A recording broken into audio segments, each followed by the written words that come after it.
Hello everyone, welcome back to the channel. I'm Tom Worth Jr. Wanted to talk today about some congressional testimony yesterday. Actually, they were hauling in some Trump administration officials in front of a Senate conference to answer for the failed soybean purchases from China. If you'll recall, Trump, this is getting ridiculous. We are all talking about how Trump promises this, he says this, and of course it's never going to come to fruition. It's never what he says it's going to be. And this was the case with his deal with Xi back in November 1st, I believe, when the self-inflicted, the own goal that Trump committed with his trade wars against China came home to roost, because our farmers who grow soybeans, among other things, China is over half of the global demand of soybeans. And as retaliatory measures, China had stopped purchasing soybeans from U.S. farmers, which is bankrupting many of them. A woman from Nebraska was questioning one of Trump's trade reps yesterday from Congress, asking him about the 25 million metric tons that Trump said China would be purchasing the last 2 months of 2025. Well, in my mind, November and December are the last 2 months of 2025. Because to this point, China had purchased a total of 2.8 metric tons of soybeans since October. So that's actually 3 months, not 25 million. And then they have done another 132,000 more.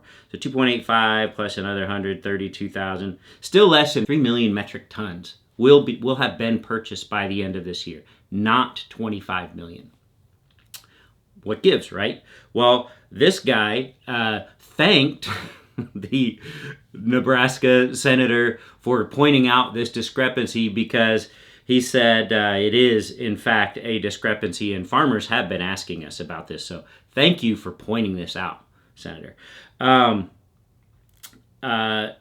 He clarified, no, even though the Trump administration and the website says it's by the end of this year, no, it's in fact by the end of this growing season, which is later next year in 2026. That's the typical U.S. soybean growing season.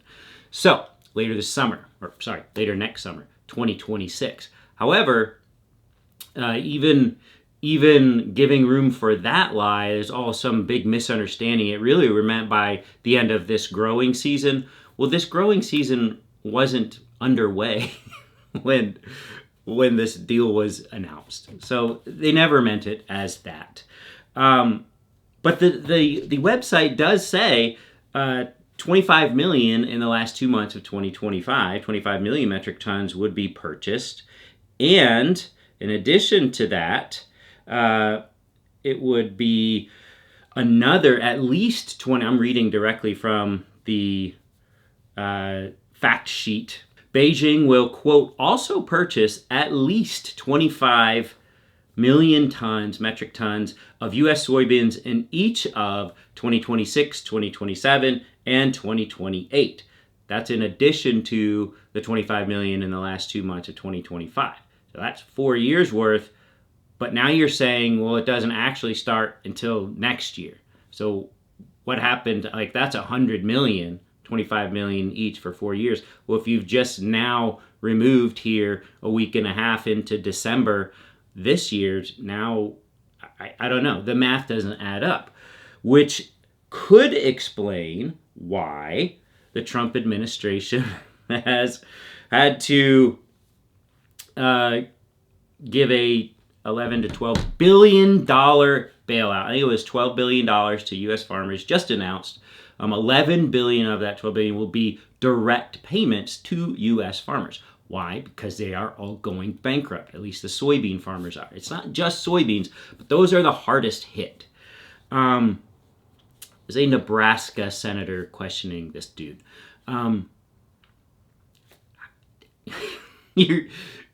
Okay, why is Trump doing this? to win a trade war against China? We all know he can't, right? We're too integrated of a world economy. Is he trying to keep national technological advancements in the U.S. out of China's hands? Well, he said he was. However, Nvidia, who is far and away the most advanced chip manufacturer for these AI chips, these data centers, he's been keeping these chips out of China, right, for national security reasons. However, this week he told Nvidia, you know what? Actually, you can sell your advanced chips to China. I'm changing my mind here. As President Trump, I can do that. Now, not the most advanced chips, but your next most advanced chips, which are still more advanced than anything China has. But guess what? The United States government, i.e. me, Donald Trump, gets a 25% cut of everything you sell in China, Nvidia.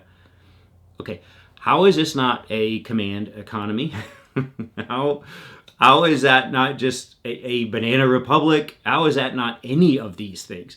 In what universe does the United States take a cut of everything you sell to a country in exchange for agreeing to allow you to sell these things to the country?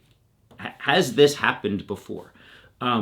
Possibly, like maybe in the 1800s. I don't know. It's definitely not capitalism. I guess it's crony capitalism technically, but it's not United States style capitalism. It's not free market. It's not anything. It's Donald Trump almost while announcing that he has to give $12 billion to American farmers. Oh, by the way, Nvidia, you can compromise our national security against China. After all, by selling billions of dollars worth of chips to China, I'm going to let you do that in exchange for a fourth of all of that. So it doesn't take a genius to realize that Trump has a major shortfall and he's got farmers going bankrupt and he needs to just hand them cash because guess what? China's not doing what Trump said China would agree to do with these soybean purchases. Did China actually agree to do that? I don't know. I would doubt it. However, China used to be known for, just like Russia, for agreeing to do things that they would never, in fact, do. With Trump, you can trust Trump less than you can trust China. So I don't think they ever agreed to that. If they did, certainly they would never live up to it. And of course, it's taking Trump's administration a week and a half into December to realize that the year is shot. And oh my gosh, what are we going to do about it? That's what we're dealing with. Is that just a ploy to take the pressure off of the Epstein files? Is the threat against Europe's right to exist as a European coalition just a ploy to take attention away from the Epstein files? Is the threat of war, invasion against Venezuela to force a regime change there just a ploy to deflect from the Epstein files? I don't know. You tell me. How much are you hearing about the Epstein files here in this second week of December? Nothing? Yeah, nothing. How about last week? Almost nothing? Yeah, almost nothing. So is it working? Of course it's working. Will Trump do any of these things? It's going to pull troops out of Europe? No, it looks like the United States Congress won't allow that. It's going to invade Venezuela. I mean, I would say I highly doubt it. I don't know. He's moving ships around. Possibly. There is no war plan. There is no congressional discussions over where the money would come from, where the troops would come from, where the resources would come from. What happens, we saw in Syria. We've seen this countless times over the entire 20th century and into the 21st. What do you do? It's easy to get rid of a leader, but what do you do when you get rid of that leader? I don't know. Ask Iran in the 70s. Ask Syria in the 2010s. Ask Afghanistan with the Taliban. I don't know.